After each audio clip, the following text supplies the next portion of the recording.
I ran for president a couple of times. I'm greatly experienced. I think you should listen to me. I said, well, I've only run one time. I've only been doing it for 1 year. And I became president of the United States. So I want to listen to you. I don't want to listen to them.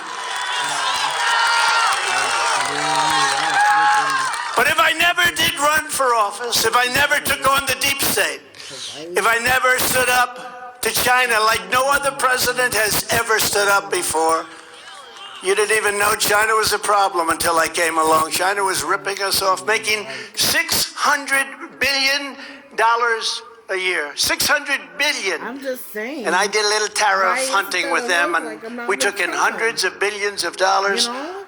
I got the farmers of our country $28 billion because of the abuse that they had to take. The farmers love Trump. They keep saying, oh, I think DeSantis can do okay with farmers. I don't think so. Based on polls, he's not doing okay with anything. Well, it's never good to try and destroy Social Security. It's never good to raise the minimum age to a very high level, which was not good, and to go against Medicare and try and obliterate it. These are a few of the good facts. It's also not good when you look statistically at how he did on COVID. Not well at all. He's in a very bad position. Or you look at how he does on crime. Not good. Not good. We have great Republican governors, actually, who did really much better, who shut down their states for a very short time, or in some cases didn't shut them down at all. I look at South Carolina, South Dakota, Tennessee. I mean, we had some states that did a phenomenal job with no shutdowns. You know, I gave them the right not to shut down. Not everybody, you didn't have to shut down. But in the case of Florida, they unfortunately did shut it down. They shut down the beaches. They shut down everything. So now that people are finding out about what happened, they're saying, man, he's dropping like a rock. And I wonder why. But, you know, you never like it when somebody comes, you see, I'm a loyalist. They say, sir, don't talk about that, sir. Because people don't want to hear that, but I do, because I'm a loyal person. These people over here have been very loyal to me. Marjorie, Matt, your Lieutenant Governor Dan, many of them sitting right here. Congressman Wesley, that was a good speech you gave. But they've been very loyal, but I'm a loyalist. And when a man comes to me, tears in his eyes, he's at almost nothing in the polls. And he's fighting somebody that's at 42, and he's got almost $30 million in the bank. He's at almost nothing. He's got no cash. And I say, I can't give you an endorsement. There's no way you can win. You're dead. But he fought a little bit, like 150. He was certainly no Jim Jordan, that I can tell you. He fought a little bit, just a little bit, on impeachment hoax number 1, impeachment hoax number 2, meaning on television, because I didn't know him very well. But I saw him, so he came and he really wanted. I said, you can't win, can you? How do you can win? Sir, if you endorse me, I'll win. Please. Please, sir, endorse me. So where's the money that you... And I said, all right, let's give it a shot, because honestly, the Secretary of Agriculture, Adam Putnam, good man, but I never met him. I didn't know him, so I don't feel guilty about it. You know, if you don't know somebody. I wish I knew him, actually. You want to know the truth, I wouldn't have done this.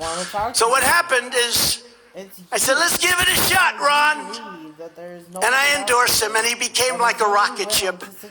Within 1 day, the race was over. He got the nomination. Then he had to run against a man that was the hottest in all of politics. He was the hottest person. Remember, it was him and Stacey Abrams, the two hottest people in the Democrat Party. So we laugh at him now, but at the time, he was one of the hottest people in politics, Matt, right? He comes from a state that Matt's very familiar with. Now, he turned out to be a crackhead. But I did rallies for Ron that were massive rallies, and they were very successful. So we got him the nomination. We then got him the election. He said, I don't think I can make it, because the other guy was really popular, believe it or not. He was going to be the next president of the United States. But that didn't work out too well. They caught him in a crack den. Of course, anything goes in politics today. He can maybe he's going to make a comeback. Who knows? Gwen. But think how bad Florida would be. Remember one thing, Florida has been tremendously successful for many years, long before this guy became governor. Florida was tremendously successful under Rick Scott. He was, look, whether you like him or not, Charlie Crist, it was very successful. He was a Republican at the time. But Florida's been successful for decades. In fact, probably as or more successful than it is now. But when a man, you know, you get him elected, and there's no quid pro quo. Get rid of that word. Remember those words? Quid pro quo, with the perfect call I made with the Ukrainian president. But when you're getting a guy so he gets the nomination because of you, he wins the election because of you, 2 years later, the fake news is up there saying, will you run against the president? Will you run? And he says, I have no comment. I say, that's not supposed to happen. I have no comment. No. So I'm not a big fan, but I love, that's right, he's a disciple of Paul Ryan. He is actually a disciple. That's why he wanted to cut Social Security and Medicare. But I think we're doing really well. I mean, we're up at levels. I don't know if they have them on the screen, but they might put them up on the screen. The polls, the last 4 or 5, actually the last month. Yeah. And put the other ones up. You'll see some numbers that are incredible. You'll see some numbers that are, we just had one today. 69 for Trump, and I think 18 or 19 for the sanctimonious. Yeah, we were at 69 and one today. But if I never fought the Marxists and the lobbyists and the rhinos and the open border zealots, if I never fixed our military and I rebuilt our entire military, we defeated ISIS. We took out al-Baghdadi. We took out Soleimani. We fixed our military and gave you the largest tax cut in the history of our country. We gave you the largest regulation cuts in the history of our country. That's why our businesses were doing so well. Not now, unfortunately. And none of this persecution would have ever happened. In other words, if I didn't do all that, I was leading this life. I didn't know what subpoena meant. Now I'm one of the kings. I know. I can look at the color. I can tell you where that one came from. Well, that's a nice. Now, if I didn't do all that stuff, or if I was doing badly in the polls, instead of the numbers we were at 69 and 59 to a very small number, it would, you know, they wouldn't be going after me. When they go after me, they're going after you. I left behind a magnificent life and I stepped up to fight for America because no one else would do it or would do it properly. Matt said it.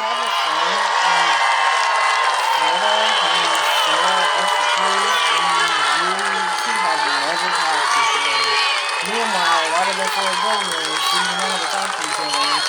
Like, oh, hey, you know, I see you before.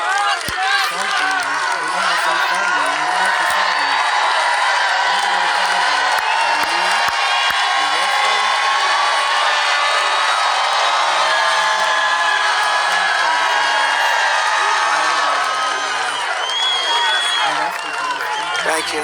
You know, they have the best seat in the House. A lot of people don't know. A lot of people have been hired from sitting back there. You know that? Those cameras are on them. They can't see what I'm doing. They can only see me from the back. I try and turn around. But they can see what powerful shoulders I have. But those cameras are on there for 2 hours.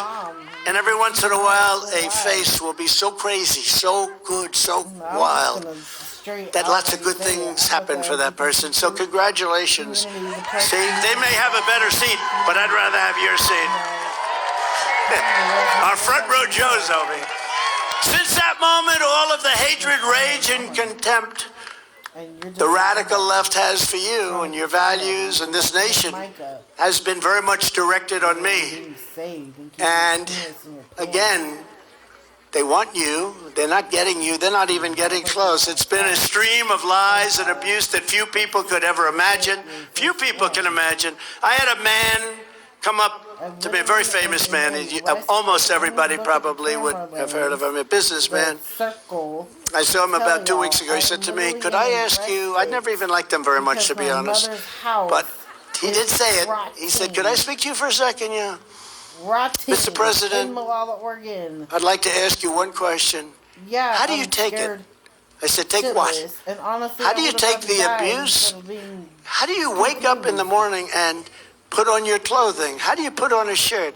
Every single day there. If that ever happened to me, I think I wouldn't know what to do. I say, well, then don't go into politics, but don't go into politics where you're going to make America great again, because you have a lot of people that don't want to see our country be great. It's hard to believe. But he did ask me that question. I have that question. That's one of the most often asked questions that I get, Wesley. How do you do it? How do you do it? How do you get up in the morning? And I don't like it because it's such a negative thought. I'll start thinking about it. I don't want to think about it, because if I think about it too much, I'll probably start agreeing with him. But I'm never going to do that. But I've had, and I've borne all of this willingly, and I watched other people run for office. I mean, Mike Bloomberg spent $2.5 billion. He never got past the first question, right? So. But I do it again because I love you and I love our country. Thank you.